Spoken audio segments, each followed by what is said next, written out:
The greatness of smallness. And happy January.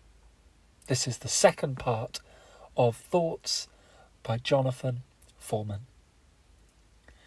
Recently, I was walking from my mechanic's garage to Costa Coffee.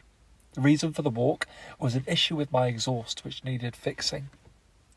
As I walked, all I could think of was how cold it was as the wind began to bite on my hands. The lack of gloves was really beginning to tell. In response to the cold, I stuffed my hands in my pockets, but the cold still sought out my fingers, much to my annoyance.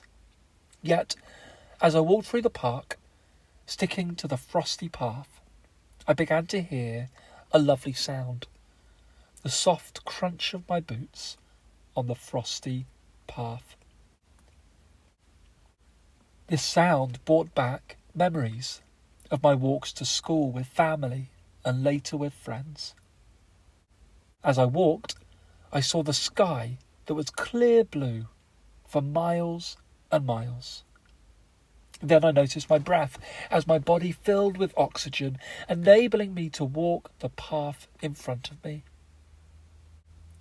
Once I got to Costa and warmed up, I began to read about the breath that I had seen, only to find the breath I had seen materialise before me was in fact my own cloud of fog. One website said as we exhale on a cold day, the water in our breath changes from a gas, which is water vapour, to liquid droplets, which form fog. I found this astounding, as I remembered my drives to Abergavenny when I lived in Blaenhafon. The drive took me over the mountains, past Keeper's Pond and Fox Hunters down into Gavilan. The views on that road were and are stunning, like a brand new oil painting being hung in your front room. Often, in the winter months, you would see the valley filled with the most amazing fog lying in the bowl and climbing up the mountain sides, creating a pillow effect that might convince you could actually walk on air and have fun while you did it. I found it astounding that the fog that filled that vast valley surrounded by mountains and hills is made up of the same substance that filled my breath on that cold walk. It reminded me of the greatness of smallness. I know this sounds like opposites, but it isn't, as fog is made up of cooling air which turns to many water droplets, so we, with our individual actions, can create, in conjunction with others, the world-changing atmosphere in which we live. Not in one go, but little by little. As we live our lives with families and friends, bringing hope and joy and, yes, happiness. Happiness is not a New Year's greeting alone. It is a goal, it is an aim that can bring far more than happiness. As people often say, the happy worker is a good worker. And the reality is that we don't see the whole impact every single day on family and friends and colleagues and people that we meet down the local coffee shop or in the park as we walk our dogs.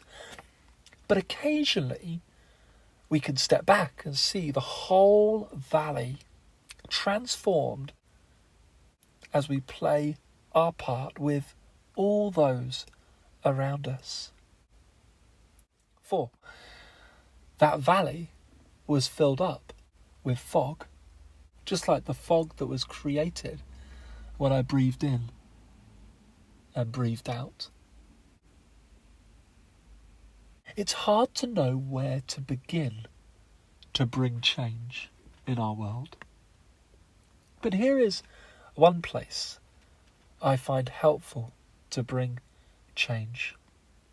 And it comes from a short prayer written in the Bible in the book of Numbers and can be found in chapter 6, verses 24 to 26. The people in this story were looking for hope, and they found it in God. It says this: "The Lord bless you and keep you.